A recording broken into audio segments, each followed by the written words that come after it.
Good afternoon. Muchas gracias. Thank you very much.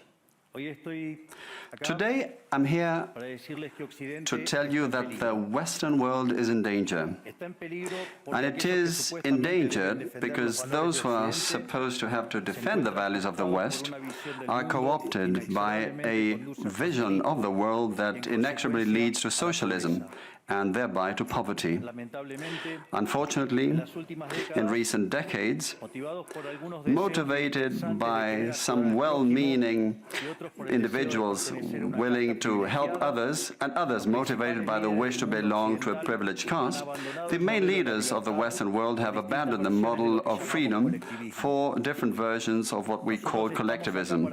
We're here to tell you that collectivist experiments are never the solution to the problems that afflict the citizens of the world. Rather, they are the root cause. Do believe me, no one better placed than us, Argentines, to testify to these 2 points. When we adopted the model of freedom back in 1860, in 35 years we became a leading world power. And when we embraced collectivism over the course of the last 100 years, we saw how our citizens started to become systematically impoverished, and we dropped to spot number 140 globally.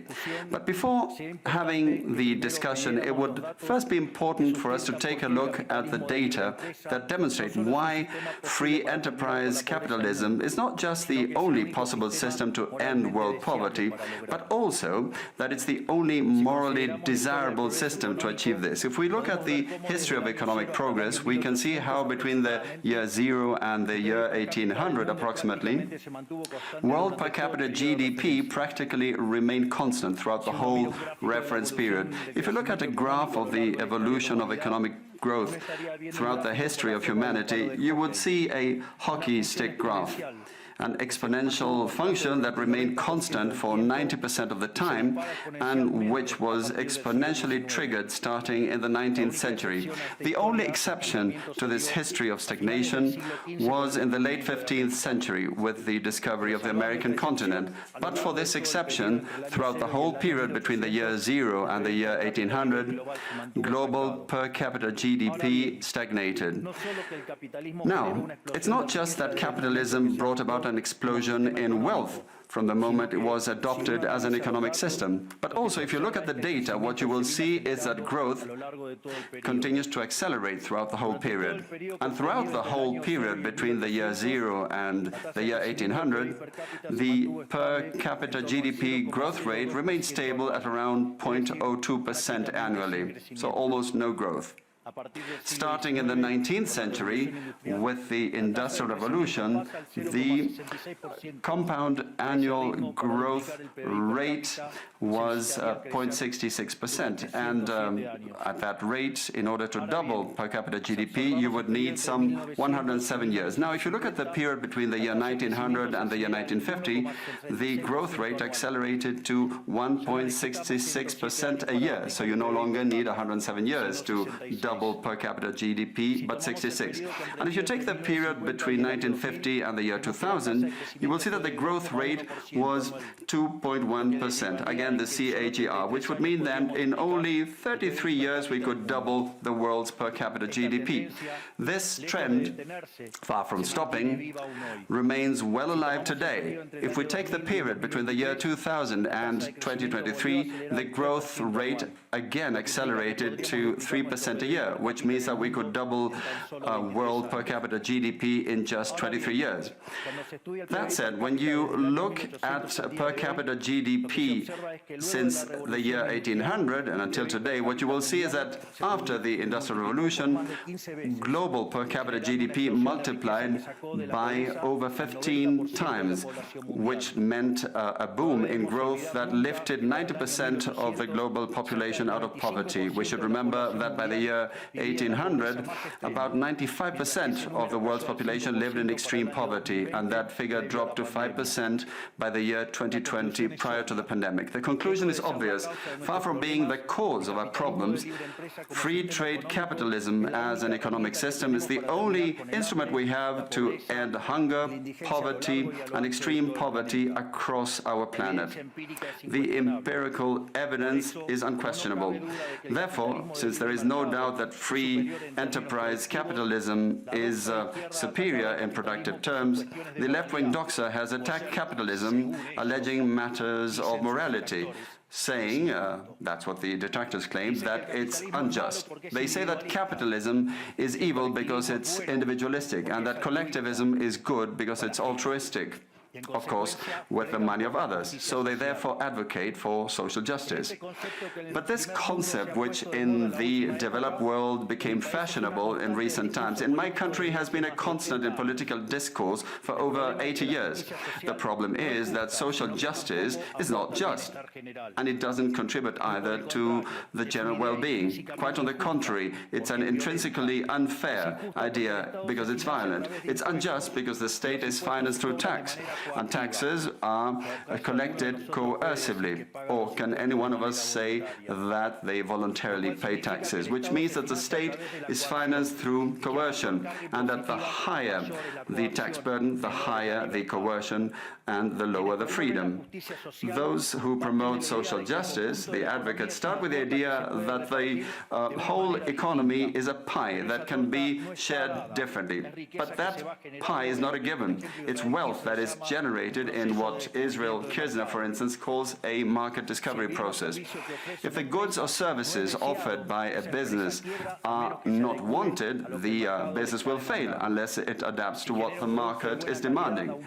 If they make a good quality product at an attractive price, they will do well and produce more. So the market is a discovery process in which the capitalists will find the right path as they move forward. But if the state punishes capitalists when they're successful and gets in the way of the discovery process, they will destroy their incentives, and the consequence is that they will produce less, the pie will be smaller, and this will harm society as a whole. Collectivism, by inhibiting these discovery processes and hindering the appropriation of discoveries, ends up binding the hands of entrepreneurs and prevents them from offering better goods and services at a better price. So how come that academia, international organizations, economic theory and politics demonize an economic system that has not only lifted out of extreme poverty 90% of the world's population, but has continued to do this faster and faster? And this is morally superior and just. Thanks to free trade capitalism, it is to be seen that the world is now living its best moment. Never in all of mankind's or humanity's history has there been a time of more prosperity than today. This is true for all. The world of today has more freedom, is rich, is more peaceful and prosperous. And this is particularly true for countries that have more freedom and have economic freedom and respect the property rights of individuals, because countries that have more freedom are 12 times richer than those that are repressed, and the lowest decile in terms of distribution in free countries are better off than 90% of the population of repressed countries, and poverty is 25 times lower, and extreme poverty is 50 times lower. And citizens in free countries live 25% longer than citizens in repressed countries. Now, what is it that we mean when we talk about libertarianism? And let me quote the words of the greatest authority on freedom in Argentina, Professor Alberto Venegas Lich Jr., who says that libertarianism is the unrestricted respect for the life project of others, based on the principle of non-aggression, in defense of the right to life, liberty and property. Its fundamental institutions being private property, markets free from state intervention, free competition, the division of labor, and social cooperation, as part of which success is achieved only by serving others with goods of better quality or at a better price. In other words, capitalists Successful business people are social benefactors who, far from appropriating the wealth of others, contribute to the general well-being. Ultimately, a successful entrepreneur is a hero. And this is the model that we are advocating for the Argentina of the future, a model based on the fundamental principles of libertarianism, the defense of life, of freedom, and of property. Now, if free enterprise capitalism and economic freedom have proven to be extraordinary instruments to end poverty in the world, and we are now at the best time in the history of humanity, it is worth asking why I say that the West is endangered. And I say this precisely because in those of our countries that should defend the values of the free market, private property, and the other institutions of libertarianism, sectors of the political and economic establishment, some due to mistakes in their theoretical framework and others due to a greed for power are undermining the foundations of libertarianism, opening up the doors to socialism and potentially condemning us to poverty, misery and stagnation. It should never be forgotten that socialism is always and everywhere an impoverishing phenomenon that has failed in all countries where it's been tried out. It's been a failure economically, socially, culturally, and it also murdered over 100 million human beings. The essential problem in the West today is not just that we need to come to grips with those who, even after the fall of the Berlin Wall and the overwhelming empirical evidence, continue to advocate for impoverishing socialism. But there's also our own leaders, thinkers, and academics who, relying on a misguided theoretical framework, undermine the fundamentals of the system that has given us the greatest expansion of wealth and prosperity in our history. The theoretical framework to which I refer is that of neoclassical economic theory, which designs a set of instruments that, unwillingly or without meaning to, ends up serving the intervention by the state, socialism, and social degradation. The problem with neoclassicals is that the model they fell in love with does not map reality, so they put down their mistakes to supposed market failures rather than reviewing the premises of the model. On the pretext of a supposed market failure, regulations are introduced which only create distortions in the price system, prevent economic calculus, and therefore also prevent saving, investment, and growth. This problem lies mainly in the fact that not even supposedly libertarian economists understand what the market is, because if they did understand, it would quickly be seen that it's impossible for there to be something along the lines of market failures. The market is not a mere graph describing a curve of supply and demand. The market is a mechanism for social cooperation where you voluntarily exchange ownership rights. Therefore, based on this definition, talking about a market failure is an oxymoron. There are no market failures. If transactions are voluntary, the only context in which there can be a market failure is if there is coercion. And the only one that is able to coerce generally is the state, which holds a monopoly on violence. Consequently, if someone considers that there is a market failure, I would suggest that they check to see if the state intervention involved. And if they find that that's not the case, I would suggest that they check again, because obviously there's a mistake. Market failures do not exist. An example of these so-called market failures described by the neoclassicals are the concentrated structures of the economy. However, without increasing returns to scale functions, whose counterpart are the concentrated structures of the economy, we couldn't possibly explain economic growth since the year 1800 until today. Isn't this interesting? Since the year 1800 onwards, with population multiplying by 8 or 9 times, per capita GDP grown by over 15 times. So there are growing returns, which took extreme poverty from 95% to 5%. However, the presence of growing returns involves concentrated structures. what we would call a monopoly. How come then that something that has generated so much well-being for the neoclassical theory is a market failure? Neoclassical economists think outside of the box. When the model fails, you shouldn't get angry with reality, but rather with the model and change it. The dilemma faced by the neoclassical model is that they say they wish to perfect the functioning of the market by attacking what they consider to be failures. But in so doing, they don't just open up the doors to socialism, but also go against economic growth. An example, regulating monopolies, destroying their profits and destroying growing returns automatically would destroy economic growth. In other words, whenever you want to correct a supposed market failure inexorably, as a result of not knowing what the market is, or as a result of having fallen in love with a failed model, you are opening up the doors to socialism and condemning people to poverty.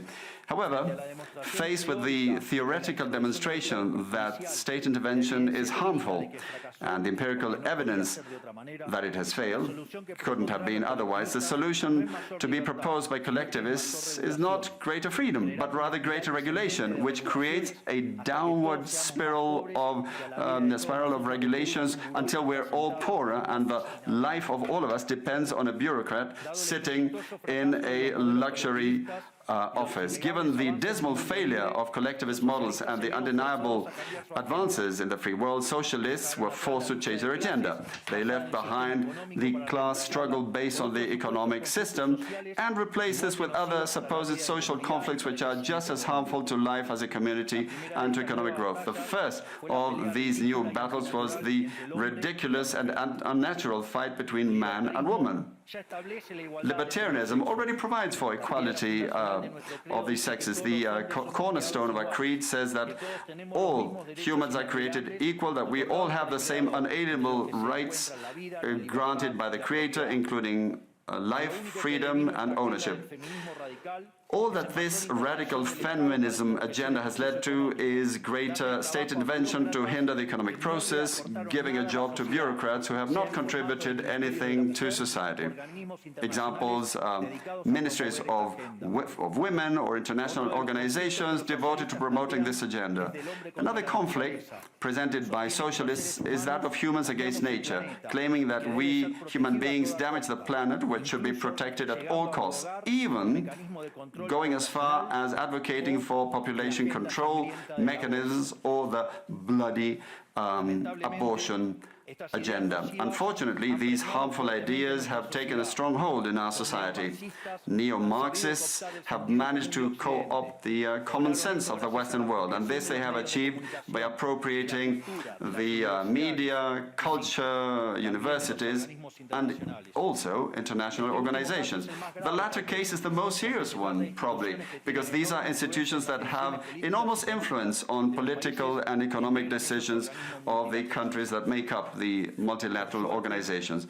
Fortunately, there's more and more of us who are daring to make our voices heard, because we see that if we don't truly and decisively fight against these ideas, the only possible fate is for us to have increasing levels of state regulation, socialism, poverty, and less freedom, and therefore will be having worse standards of living. The West has unfortunately already started to go along this path. I know to many it may sound ridiculous to suggest that the West has turned to socialism, but it's only ridiculous if you only limit yourself to the traditional economic definition of socialism, which says that it's an economic system where the state owns the means of production.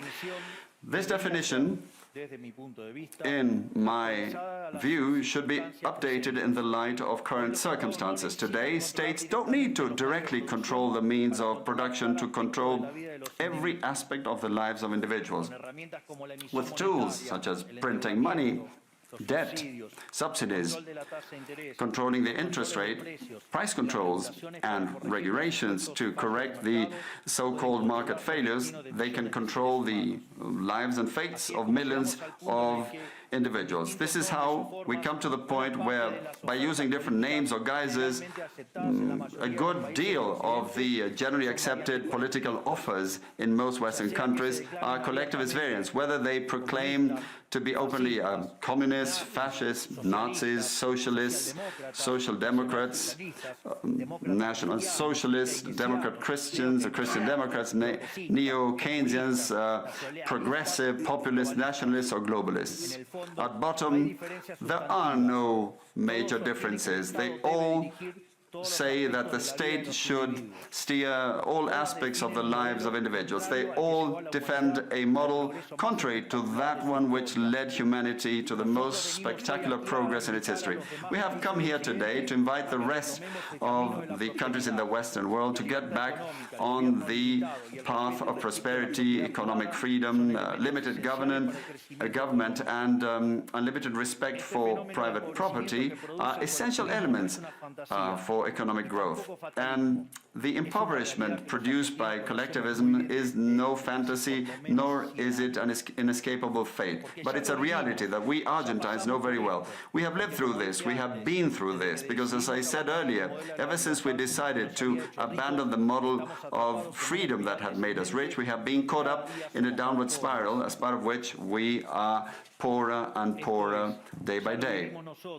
So this is something we have lived through, and we are here to warn you about what can happen if the countries in the Western world that became rich through the model of freedom stay on this path of servitude. The case of Argentina is an empirical demonstration that no matter how rich you may be, or how much you may have in terms of natural resources, or how skilled your population may be, or educated, or how many bars of gold you may have in the central bank, if measures are adopted that hinder the free functioning of markets, free competition, free price systems, if you hinder trade, if you attack private property, the only possible fate is poverty. Therefore, in concluding, I would like to leave a message for all business people here and for those who are not here in person but are following from around the world. Do not be intimidated either by the political class or by parasites who live off the state. Do not surrender to a political class that only wants to stay in power and retain its privileges. You are social benefactors, you're heroes, you're the creators of the most extraordinary period of prosperity we've ever seen. Let no one tell you that your ambition is immoral. If you make money, it's because you offer a better product at a better price, thereby contributing to general well-being. Do not surrender to the advance of the state. The state is not the solution. The state is the problem itself. You are the true protagonists of this story. And rest assured that as from today, Argentina is your staunch, unconditional ally. Thank you very much, and long live freedom. Damn it.